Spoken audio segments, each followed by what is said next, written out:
Early access for Jiaoqiu should be released by the time you're watching this video, and to be frank with you, I feel like this character is definitely another Silver Wolf, and I can explain that, but TLDR, a lot of people have been saying that he's glued to Acheron, and if you don't have Acheron, he's not worth the pull. But I've been doing a little bit more testing, and I feel like this character has more to offer than just what we're looking at right now.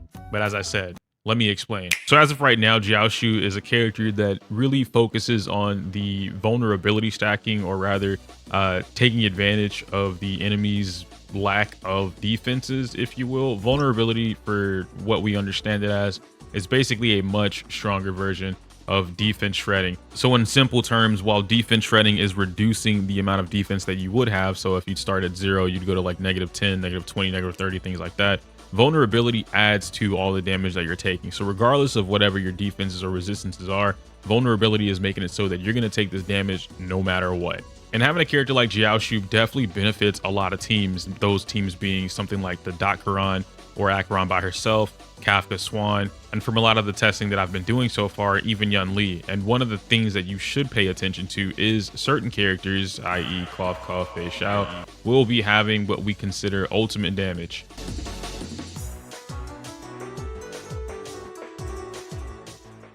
If we look at Yunli for just a moment here, and I look at her ultimate, right? Yunli's ultimate at the very bottom says, when Yunli deals damage via this ability, it's considered as dealing ultimate damage. This, what they're talking about here, is the Intuit Slash, which is our counter, and then the other counter. So like enhanced counter versus regular counter, things like that. And they're pretty much saying that all of this counts as ultimate damage.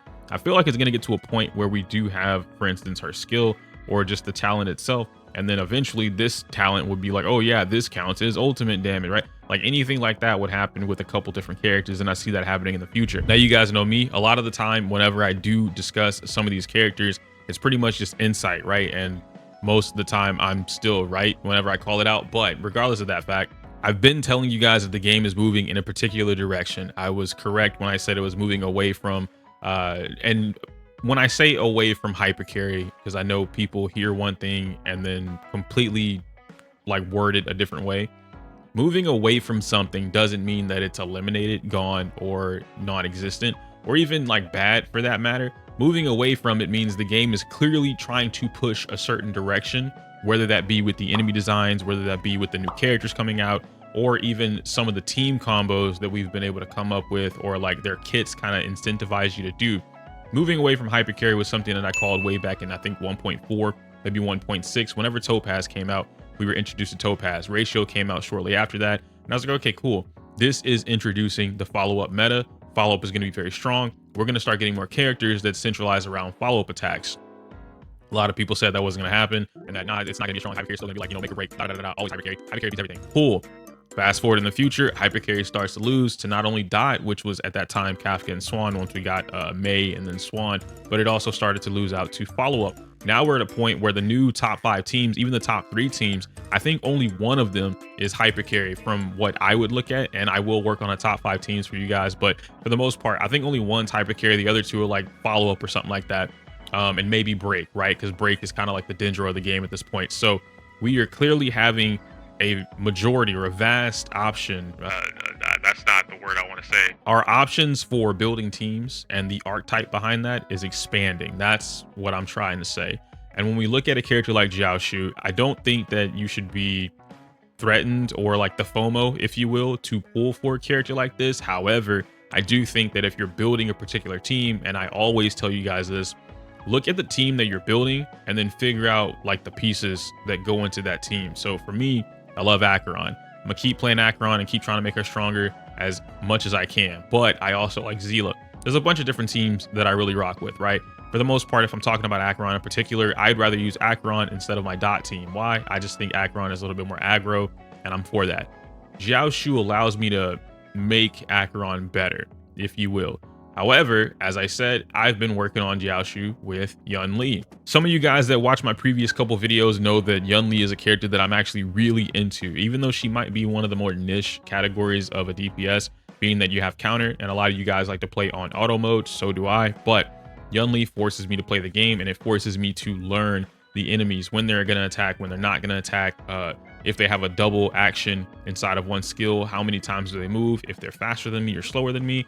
I like Yunli because she makes me think about the game as a turn-based RPG more so than an idle RPG, if you will. And for a long time, it's really felt like the game has been an idle RPG. Obviously, if I'm trying to zero cycle something, then I'm going to manual it, and then I'm going to be trying to figure out like, oh, do I need win set here, or this set that, blah, blah, blah, blah, blah. But Yunli, again, it's mostly the gameplay that I'm getting at with the character like this. Jiaoqiu plus Yunli is something that I had a lot of fun with, especially when I'm able to kind of like snap when he does his ult and then she pops in her ult and then she gets just enough energy to do a second ult. And fighting Argenti or even fighting the marionette, I don't know, the ballet twins, they're not ballet twins, I'm thinking of Zenless, but the marionette ladies, right? Fighting them is something that's actually pretty interesting too, because sometimes they attack and sometimes they don't attack. And you kind of want to play around with the idea of like, who do you break, who don't you break, who's going to help you get more Yunli ultimates or more counters. And right now, I don't even think that the current MOC is favoring Yunli. So that's a huge thing, right? If we had another character or mobs that attacked more often, Yunli is going to skyrocket. And again, I mentioned that in my previous video about Yunli in particular, is that she's one of those characters that's really going to shine. But this isn't a Yunli video. It's mostly a Jiaoqiu video or Jiaoqiu video. I call him Jiaoqiu because it's just way easier for me to say that. But yeah, so if you hear me call him Jack, that's what I'm talking about. So just to break down what Ashen Roast is going to be doing, as I mentioned earlier with the Ashen Rose or Ashen Roast, that's just a weird name, but whatever. Ashen Roast. You're essentially targeting characters that take advantage of all their damage or a lot of their damage being packed into what would be considered ultimate damage. Again, Yunli straight up says ultimate damage. Acheron, we know that a lot of her damage, if not all her damage, is packed into her ultimate. Sometimes this could work out in Zila's favor depending on if you're using a nerd and you're mostly doing a lot of ultimates, or if you're doing a lot of skills and you're using Rudolent. You also have the fact that, as I mentioned before, Fei Xiao. From what we've seen or heard about Fei Xiao, we do know some things here and there. I'm not going to talk about that because I don't want to get in trouble with leaks. But if you know, I know, and that's all it is, right? You even have some of the characters like Argenti, which I don't use Argenti, but I know Argenti does have the ultimate, and that could be beneficial to a lot of other players who do have Argenti and want to continue to use Argenti. Dr. Ratio with his follow-up attack, and then he uses his ultimate. Actually, you know what? Let me check that. I don't see it here, but maybe if somebody else wants to look into whether or not Wise Man's Folly triggers as ultimate damage, the 2 follow-up attacks he does, maybe that could work out for him too with Jiaoqiu. But ultimately, I think this character isn't bad. I do think this character is falling under more of like a silver category, and that's probably where I got lost in thought for explaining that, so my bad. But to round everything off and explain to you guys what I'm talking about, Silver is a character that basically she has how do I put it? Silver has been one of those characters that have always been looked down on. Some people value Silver and then a lot of people don't. There have been 2 reruns for Silver, if I'm not mistaken, or like 1 run and then another rerun. And then both times a majority of the cast, creators, theory crafters, whatever, have all said skip Silver. The usual thing that's being said is like, oh, why pull Silver when you can just pull the on element whatever, on element support, on element DPS, on element nihility, whatever the case may be. Silver benefits for you having to not do any of that, right? Like Silver, not only does she have the strongest defense shred in the game, but she also adds a couple other bugs or vulnerabilities to the enemy. And yeah, it's single target, that's whatever. Just get over it or play around it, or even add something else. Like, you know, we have Robin at this point who's buffing everybody. You have Sparkle who's going to help you kind of offset some of the things there. So what ends up happening is a proper team, if you will, looks something more like a Harmony, a DPS, a Nihility unit, and then your sustain of choice, right? And you'll see that a lot with Acheron even. I think my boy Summon actually did the calcs for, you guys can check out his video, and he shows you that instead of using 2 Nihility units that Acheron really wants to use, if you have Jiaoqiu, you're actually able to use Sparkle, E0, or Robin, or even Bronya for that matter, in order to offset what it would be. And in fact, you actually do more than you would if you had 2 Nihility characters due to the fact of what the Nihility characters offer. So you could take Pela, and then you could take Jiaoqiu, and then Acheron, right? That'll probably be something that a lot of people are playing with, or even Kafka, but Kafka doesn't add any like extra damage. It's just Kafka's damage. So you really need to have a strong Kafka and Acheron. But if you're looking at it from that standpoint, Pela plus Jiaoqiu, you actually get less damage than you would if you were to put Sparkle, Bronya, or Robin plus Jiaoqiu on the team with Acheron. Given the fact that I do believe this is, I want to tell you E0 S1 is the calcs he did for that. So maybe it's with S1 specifically. I'd have to go back and look at him to be like super exact on that. But the point being is that building teams is a lot more or a lot less uniform than it used to be. Before, it was very static, or it felt very static. You need this, this, this, and this. You're done. Now it's getting to a point where we don't need that. Silver has helped us do that for a very long time, and people just don't give her the credit that she earned, if you will. Silver is able to weakness implant whatever you want, therefore keeping your DPS character alive a lot longer, helping you vertically invest without actually having to horizontally invest, if that makes sense. So with Sparkle, I think actually she's on the rerun. I'll have a video coming about that too, but Sparkle sucks at E0 compared to like a lot of the other options that you could use, because they're just better, or you already have them invested. There's no point in getting Sparkle. But if you had E2 Sparkle or something else on the team that would really help you vertically invest, then it makes a lot more sense for you to push that. And again, I'll explain the whole Sparkle thing, because I know it's probably like a hot take for the Sparkle main. It's like, Sparkle's the best. She's #1 Harmony in the game. I'll explain it. It's not a big deal, bro. Don't trip. I love Sparkle. I use Sparkle more than I use any other Harmony character in the game. But I know that she's not like... Actually, I don't use her more than Mei. But that's not the...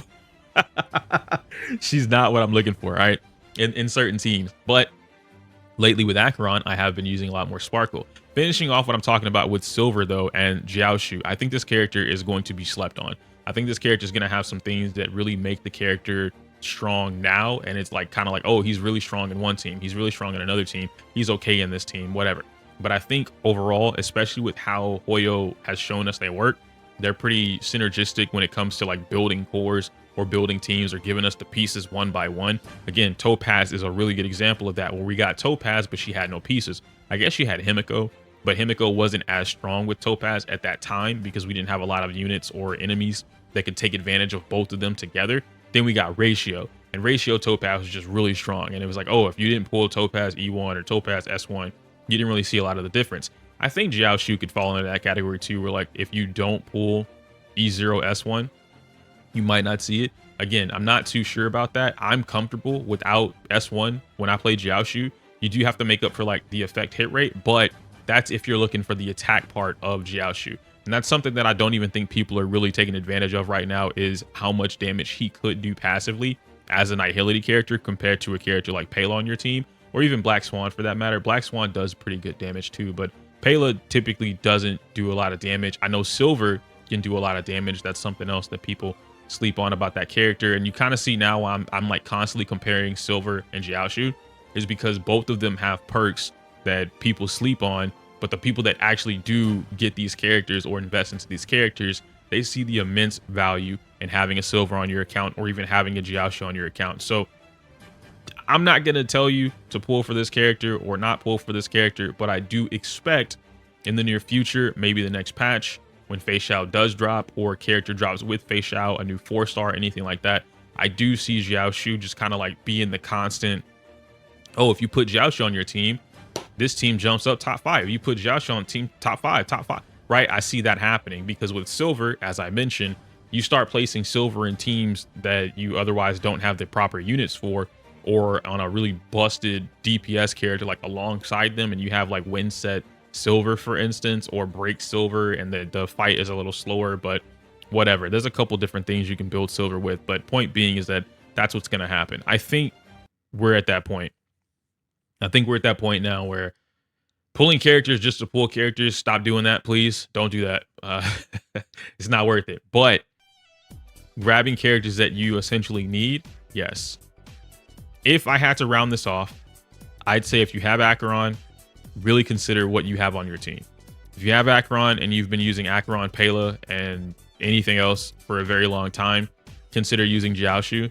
If you can't zero cycle, you have not been able to zero cycle, I'm not going to tell you that Jiaoqiu Ho is going to help you zero cycle, but I will say in the event you need it to get a little bit of extra damage or you don't care, adding Jiaoqiu to the team will definitely help out, especially in the fact that you can still use 2 Nihility characters, and now you have 3 elements. So instead of having Silver have to focus on like only 2 or whatever when you build her, now you can have Jiaoqiu, which is fire. You have Acheron, which is electric, and those 2 already are really strong. We've seen that in like the last 3 or 4 MOCs where lightning and fire just paired up together enemy-wise, and it's really good. Then you have Ice, which is kind of like your off element if you choose to use Pela, or if you have Swan, then you have, I was going to say Grass. I'm thinking of Pokemon because Worlds should be this weekend, but Wind, right? You have Wind from Swan, anything like that. And lastly, I know people are comparing Jiaoqiu to Gwenaifen. I don't think they're the same. I really don't. I think Gwenaifen, personally, I think Gwenaifen's too weak. I think her kit is good, I think she herself is too weak.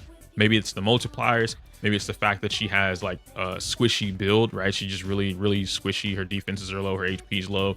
You know, trying to build her up to do anything like that is kind of like a little bit more work than it would be if you had a Jiaoqiu, or if you just didn't use Gwynifen at all, right?